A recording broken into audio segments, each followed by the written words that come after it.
तो प्यारे बच्चों, आप सभी को नमस्कार। कैसे हो आप सभी? उम्मीद करते हैं आप बहुत ही अच्छे होंगे। तो आज के इस क्लास में मैं बेसिकली क्लास 10 एक्सरसाइज 3.2 का क्वेश्चन नंबर 5, 6 एवं 7 को कवर करने वाला हूं। तो चलिए सबसे पहले हम लोग क्वेश्चन नंबर 5 की ओर चलते हैं। क्वेश्चन में बोला गया है कि एक आयताकार बाग जिसकी लंबाई चौड़ाई से 4 मीटर अधिक है का अर्ध परिमाप 36 मीटर है। बाग की विमाएँ ज्ञात कीजिए। ठीक है, बाग की विमाएँ ज्ञात करनी है। तो हम क्या करेंगे, सबसे पहले इसके कैलकुलेशंस की ओर चलते हैं। देखिए सबसे पहले बोला गया है यहाँ पे, सबसे पहले क्या करना पड़ेगा, इस तरह के सवाल में मानना पड़ेगा, लेट करना पड़ेगा। क्या करना पड़ेगा? मानना पड़ेगा, है ना। माना कि आयताकार बाग की लंबाई बराबर x मीटर तथा चौड़ाई बराबर क्या, तो y मीटर। ठीक है, प्रश्न से यहाँ पे बोला गया है, सवाल में बोला गया है कि आयताकार बाग जिसकी लंबाई चौड़ाई से 4 मीटर अधिक है। कौन अधिक है? लंबाई। तो लंबाई को क्या माने, x जो है y से 4 अधिक है। ये 4 अधिक है तो इसमें 4 हम जोड़ेंगे तभी जाके इसके बराबर आएगा। ठीक है, तो x बराबर क्या हो जाएगा, y + 4 अकॉर्डिंग टू क्वेश्चन, प्रश्न से। तो हम क्या लिख सकते हैं, x ये वेरिएबल टर्म है तो इसको इधर भेजेंगे बराबर के इस साइड। तो x प्लस y बराबर के इधर आएगा तो -y बराबर इधर क्या बचा, 4, इक्वेशन 1। अगेन फिर बोला गया है इसी में कि आयताकार बाग का अर्ध परिमाप 36 मीटर है। ठीक है, तो आयताकार बाग का अर्ध परिमाप का मान क्या है, 36 मीटर। और आयताकार बाग का अर्ध परिमाप का फॉर्मूला होता है 2 इंटू लंबाई प्लस चौड़ाई, अब बटे 2 हो जाएगा। परिमाप का फॉर्मूला होता है 2 इंटू लंबाई प्लस चौड़ाई। लंबाई x है, चौड़ाई y है ना। लेकिन अर्ध परिमाप है तो 2 से भागा, ये 2 और ये 2 क्या हो जाएगा, कैंसिल हो जाएगा। बराबर कितना, 36। तो अब हमें क्या मिला, x जोड़ y बराबर 36, इक्वेशन 2।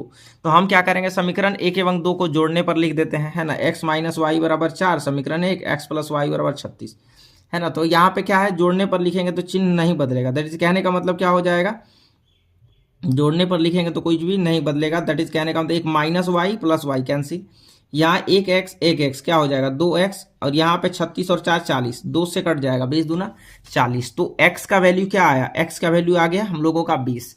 अब हमें क्या करना है, x का वैल्यू क्या आ गया, 20 आ गया। अब हम क्या करेंगे, समीकरण 1 में x का मान रख देंगे। समीकरण 1 में x का मान रख दिया, x - y बराबर 4, इक्वेशन 1 है। तो इसमें x का वैल्यू क्या निकला था, 20। तो 20 रख दिए x के जगह पे, और -y बराबर 4। तो यहाँ पे क्या हो जाएगा, ये कांस्टेंट टर्म है 20, इसको इधर भेज दीजिए, इसको इधर भेज दीजिए। तो +4 इधर आएगा तो -4, ये -y बराबर के उस साइड जाएगा तो +y। तो y बराबर क्या होगा, 20 में 4 घटेगा तो 16। इसीलिए x बराबर क्या हो जाएगा, x बराबर 20 और y बराबर 16 हो जाएगा। x बराबर 20 एंड y बराबर क्या हो जाएगा भाई, 16 हो जाएगा। ठीक है, अब क्वेश्चन नंबर 6 में चलते हैं। क्वेश्चन नंबर 6 में देखिए बोला गया है, क्वेश्चन नंबर 6 में ये बोला गया है कि एक रैखिक समीकरण, है ना। क्या बोला गया है कि एक रैखिक समीकरण 2x + 3y - 8 बराबर 0 दी गई है। दो चरों में एक ऐसी और रैखिक समीकरण लिखिए ताकि प्राप्त युग्म का ज्यामितीय निरूपण जैसा कि पहला क्या हो, तो प्रतिच्छेद करती हुई रेखाएं हो, दूसरा क्या हो, समांतर रेखाएं हो, और तीसरा संपाती रेखाएं हो। ये इस तरह का होना चाहिए, तभी जाके ये क्या होगा, इसको फुलफिल करेगा। ठीक है, एक इक्वेशन का वैल्यू क्या दिया गया, 2x + 3y - 8 बराबर 0। इसी तरह का एक और इक्वेशन लेना है जो कि पहला क्या हो, प्रतिच्छेद करती रेखाएं आ जाए, दूसरा समांतर रेखाएं, तीसरा संपाती रेखाएं, है ना। तो हम क्या करेंगे, सबसे पहले प्रतिच्छेद करती हुई रेखाओं के बारे में सोचेंगे। ठीक है, तो अब चलते हैं। देखिए यहाँ पे सबसे पहले हमें क्या करना पड़ेगा, ये गिवन में क्या दिया गया, 2x + 3y - 8 बराबर 0। अब प्रतिच्छेद करती हुई रेखाओं के लिए एक इक्वेशन ऐसा लेना है जो प्रतिच्छेद करती रेखाएं आ जाए। ठीक है, तो क्या करेंगे, प्रतिच्छेद करती हुई रेखाओं के लिए सबसे पहले हम लोग क्या करेंगे, तो देखिए इसमें क्या करेंगे, लिखेंगे, लेट कर लेंगे, एक मान लेते हैं इसी तरह का। इसके जगह पे आप दूसरा भी एग्जाम्पल ले सकते हैं, दूसरा भी इक्वेशन ले सकते हैं। तो मैंने ये लिया 3x + 4y - 6 बराबर 0। अब देखिए a1 बटे a2 का वैल्यू क्या है, a1 का मान 2 है, a2 का मान 3 है। तो यहाँ पे लिख दिए b1 का मान 3 और b2 का मान 4 लिख दिए, c1 का मान -8, c2 का मान -6 लिख दिए। अब यहाँ पे क्या है, देखिए ये प्रतिच्छेद करते हुई रेखाओं का कंडीशन होता है a1 बटे a2 is not equal to b1 बटे b2। तो यहाँ पे देखिए 2/3 बराबर है 3/4 के बराबर नहीं है, 2/3 is not equal to 3/4। So ये क्या हो जाएगा, a1 बटे a2 is not equal to b1 by b2। तो ये किसको फुलफिल कर रहा है, प्रतिच्छेद करती हुई रेखाओं को। अब दूसरा क्या है, समांतर रेखाओं। तो समांतर रेखाओं में एक इक्वेशन तो वही रहेगा, 2x + 3y - 8 बराबर 0। समांतर के लिए एक वैल्यू अपने मन से हम लोगों को थिंक करना पड़ेगा। तो क्या होगा, 2x प्लस 3y माइनस 8 बराबर 0 एक इक्वेशन है ये है। हम दूसरा ले लेंगे 4x प्लस 6y माइनस 7 बराबर 0। इसके जगह पे आप दूसरा इक्वेशन भी मान सकते हैं, जो कि कैसा होना चाहिए, समांतर करती हुई समांतर रेखाएं होनी चाहिए। ठीक है, तो अब क्या करेंगे, यहाँ पे देखिए a1 बटे a2, a1 का मान 2, a2 का मान 4, b1 का मान 3, b2 का मान 6, यहाँ पे लिख दिए। c1 का मान -8, c2 का मान -7। तो यहाँ पे देखिए 1/2 आ गया, यहाँ से कैलकुलेट किए तो यहाँ भी 1/2 आ गया, और यहाँ पे बराबर नहीं आया। ठीक है, देखिए यहाँ पे क्या आया, यहाँ पे आया 1/2 बराबर 1/2, लेकिन बराबर नहीं है 8/7 के। ये दोनों बराबर, ये बराबर नहीं है। तो ऐसे कंडीशन को हम क्या कहेंगे, a1/a2 बराबर b1/b2 बराबर नहीं है c1/c2 के। तो क्या हो जाएगा, समांतर रेखाएं, समांतर रेखाएं। चलिए अब इसी तरह से हम लोग क्वेश्चन नंबर इसी का यानी 6 का तीसरा पॉइंट में आ जाते हैं। 6 का तीसरा पॉइंट क्या कहता है, इसको समझते हैं। देखिए 6 का तीसरा पॉइंट संपाती रेखाओं के लिए क्या होगा। देखिए संपाती रेखाओं के लिए 2x प्लस 3y माइनस 8 बराबर 0 एक इक्वेशन दिया गया। दूसरा अपने मन से हम लोग मान लेंगे 8x प्लस 12y माइनस 32 बराबर 0। तो यहाँ देखिए a1 बटे a2 2/4 कैंसिल आउट हो जाएगा, 1 2 चौके 8, 1/4 आ गया। 3/12 यहाँ पे भी कटेगा तो 1/4 आएगा। ये 8 चौके 32, 1/4, तीनों का मान इक्वल आ गया। देखिए 1/4 बराबर 1/4 बराबर 1/4, यानी a1 बटे a2 बराबर b1 बटे b2 बराबर c1 बटे c2। तो निकाय का कौन सा हल होगा, ये संपाती रेखाएं हो जाएगा। कैसी रेखाएं, संपाती रेखाएं। अब हम प्रश्न संख्या 7 में चलते हैं। कितना, प्रश्न संख्या 7। तो प्रश्न संख्या 7 में क्या बोला है, देखिए यहाँ पे प्रश्न संख्या 7 में बोला गया है कि समीकरणों x माइनस वाई प्लस 1 बराबर 0 और 3x प्लस 2y माइनस 12 बराबर 0 का ग्राफ खींचिए। x अक्ष और इन रेखाओं से बने त्रिभुज के शीर्षों के निर्देशांक ज्ञात कीजिए और त्रिभुजाकार पटल को छायांकित कीजिए। क्या करना है, इन दोनों से हमें ग्राफ खींचना है और x अक्ष पे जो त्रिभुज बनेगा उसका छायांकित करना है और इसका निर्देशांक भी लिखना है। क्या लिखना है, निर्देशांक लिखना है। तो सबसे पहले इक्वेशन लिख लेते हैं। इक्वेशन देखिए क्या है, इक्वेशन यहाँ पे है x माइनस वाई प्लस 1 बराबर 0 और 3x प्लस 2y माइनस 12 बराबर 0।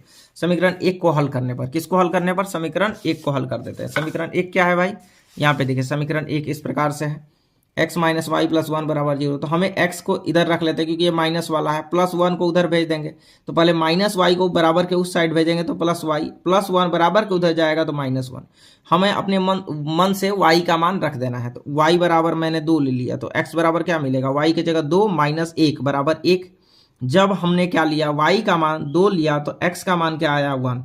ठीक है, इसी तरह से एट y बराबर 3 ले लेते हैं। तो x के जगह y के जगह रखते हैं 3 माइनस 1 तो 2 आ गया। जब y का मान मैंने क्या लिया, 3, तो x का मान क्या आया, 2।